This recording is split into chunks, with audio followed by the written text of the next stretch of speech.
Dmitry Valk was a Red Army truck driver on the ice road across Lake Ladoga in the winter of 1941. His job was simple: load up on the eastern shore, drive 30 kilometers of frozen lake to Leningrad, unload, drive back, repeat. The road ran at night because German aircraft bombed it during the day. He drove in total darkness with the cab door open in case the ice broke, the cold coming in at -38, the engine loud in the emptiness of the lake. Red Army engineers had driven wooden stakes into the ice to mark the route. On bad nights, the snow buried them, and you drove by compass, and by the feel of the ice under the wheels, and by the sound the engine made when the load was wrong. He had made 23 crossings. He knew this road. He knew the difference between what it did and what it didn't do. On the night of December 1st, 1941, he was halfway across when the truck stopped. He had not touched the brake. The engine was still running. Nothing mechanical had failed. He had driven this truck long enough to know the sounds of mechanical failure, and this was not that. The truck had simply stopped. He pressed the accelerator. Nothing. He tried the gear lever. The engine revved, but the truck did not move. He sat there on the ice, 15 kilometers from either shore. In December, in the middle of Lake Ladoga at night, that distance is not survivable on foot. The temperature was -38. He had his Red Army winter coat and his gloves and his boots, and the engine was running, and he knew that if the truck did not move, he was going to die out there before anyone found him. He thought about the procedure for a broken-down truck on the ice. There was no procedure. You kept moving. If you didn't reach the far shore, you died out there. If your truck broke down on the lake in December, you had the option of walking, which in those conditions and at that distance was not really an option at all. He was a Red Army driver, not an infantry soldier, and he had no weapon and no radio and no way to signal. He sat in the cab with the engine running and the door open and the cold coming in, and he did what soldiers do when they are in a situation that has no procedure. He waited. The footsteps came from his left, from the dark, from the direction of the eastern shore. They were unhurried, steady footsteps one after another, the sound of someone who knew where they were going. He heard them for about 15 seconds before they reached the truck. Then they went around the front. They stopped at the passenger door. He had locked the passenger door when he left Kobona. Standard Red Army procedure on the ice road. You locked both doors before you crossed, because if the ice broke and you went in, an open door was how water got inside the cab fast enough to drag you down. He had locked it. He remembered doing it. The handle moved. He put his hand on the driver door and did not move. The passenger handle moved twice more, as if whatever was out there was testing it, checking the lock. Then it stopped. The footsteps moved again, back around the front of the truck, back the way they had come, fading into the dark toward the eastern shore. For about a minute there was nothing. Then the truck started moving. He had not touched the accelerator.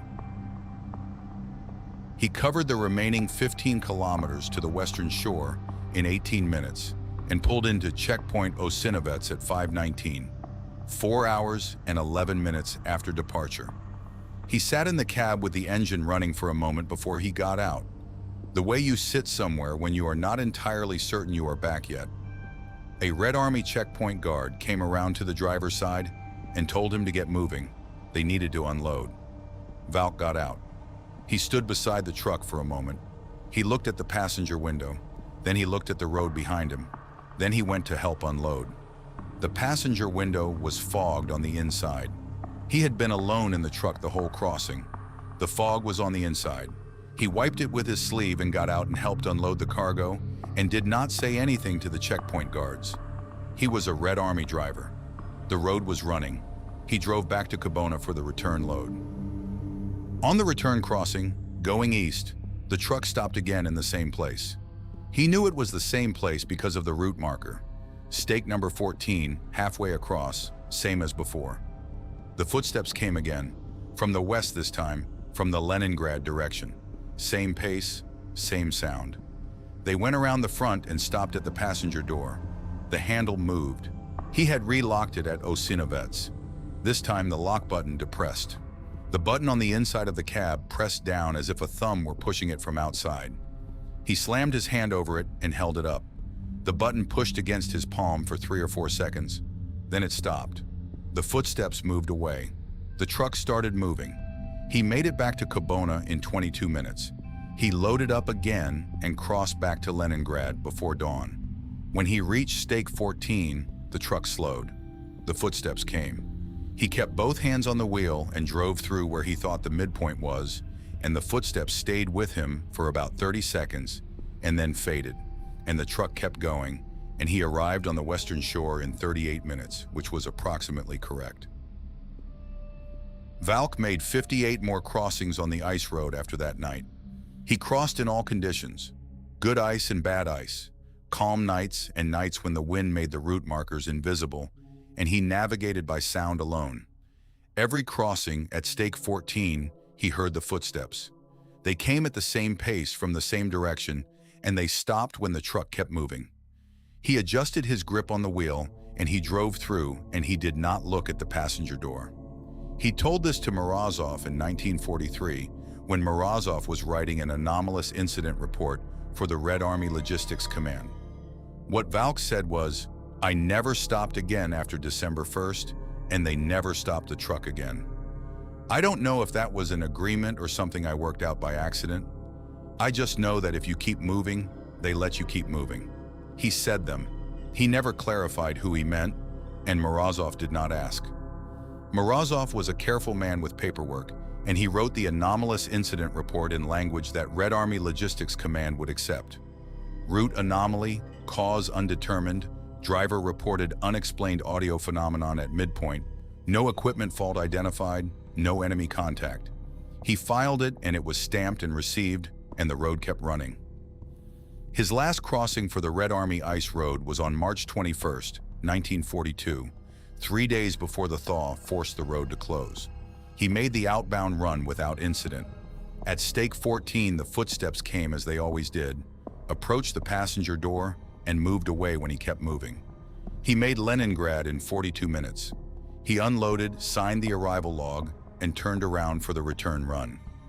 On the eastern return, at Stake 14 again, he heard the footsteps come from the west.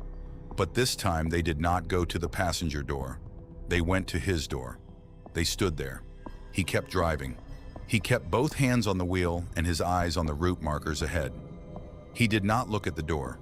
He drove through Stake 14 and kept going, and after about 30 seconds the footsteps moved away. Not back toward Leningrad, back toward the east, back toward the far shore, back the way they had come. He drove the last 15 kilometers to the western shore and helped unload the cargo. He filled in the arrival log and signed his name and drove the truck back to the Eastern Shore Depot for the last time. He submitted a duty report. He did not mention the footsteps. The next morning, he went to his commanding officer and asked to be reassigned off the ice road. He said he was tired. His officer looked at him for a moment and said nothing, and moved his name off the ice road roster. His officer had been running drivers on that road since November. He had stopped asking for reasons. What it saw when it stood at his door? What made it turn around? Valk never said. Morozov did not write it in the report. There are things that happen on a road kept alive by sheer will in the worst winter of the worst siege of the Second World War that do not belong in a logistics document. You note the crossing times.